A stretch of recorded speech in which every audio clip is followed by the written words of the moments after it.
Welcome to the open house event for the Resident Curator program. My name is Stephanie Langton and I am the Resident Curator Program Manager.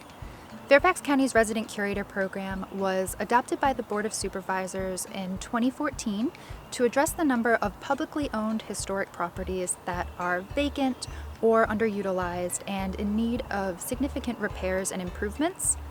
The program enables the county to offer long-term lease agreements to qualified tenants. There is a transparent, competitive application process. Under the terms of the lease, there is no cash rent collected in exchange for the curator's financial commitment to rehabilitate and maintain the property in accordance with the prescribed treatment plan for the property, which is prescribed by a professional third party and in accordance with preservation standards. A significant component of the Resident Curator program is the public benefit, public access.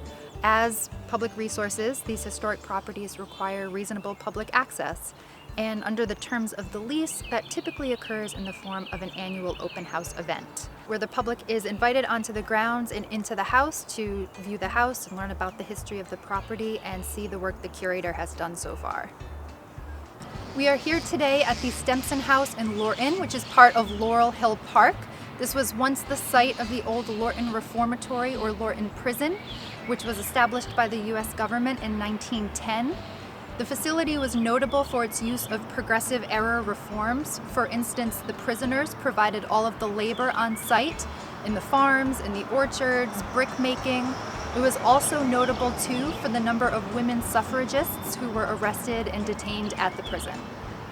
I've done a lot of home improvement, a lot of remodels, a lot of just working with my hands and projects and that sort of thing. And so when I was transferring to DC a few years ago, my daughter and I randomly came across the program on Zillow when we were looking for homes to rent in the area. The more and more I looked into the project, the more I found out about the history of the homes and what the county was trying to do with the program. I decided to go with it and put the application in, and through the process I was happy to be part of the program and get to the opportunity to work on a house and provide historic significance back to the county.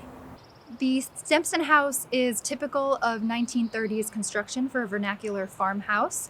It does have some Colonial Revival detailing. For instance, you will see the large cornice returns at the gable ends and the lunette ventilation in the attic. The bricks, likely made by the prisoners on site, were used in the construction of the basement and the chimneys and the brick pathways surrounding the house. Over the winter, towards the end of the summer, the projects that I was concentrating mostly on, I did a not an extensive rehab, but a decent rehab of the deck. The decking was actually in fairly decent shape. I just resurfaced the decking with almost like if you think of a truck bed liner, very heavy duty, long lasting paint, gives a little bit extra surface and helps seal the wood. And we took down all the old rotted and warped and falling apart deck railing and replaced it with vinyl deck railing. It's got some solar powered lights at night that light up and look really pretty. So that was a project that I was pretty proud of.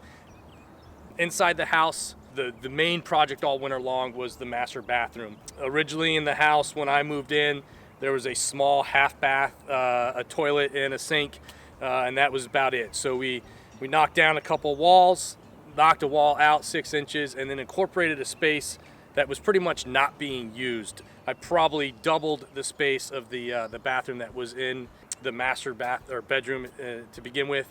A nice large walk-in shower, double vanity sink, taking advantage of the natural light with 2 windows now in the space, a new tile floor. That project is inside the bathroom now, 100% complete. Fitting for my retirement from active duty service, I've been working on my office a little bit. I've done some built-in shelves and getting ready to repaint that space so that I can move all my memorabilia and my I Love Me stuff into my office and get ready for my next chapter in life, and which will be a small business here in the local Northern Virginia area. Thank you for joining us for our Resident Curator Program's virtual open house. For more information, make sure to visit our website at www.fairfaxcounty.gov/parks/resident-curator-program.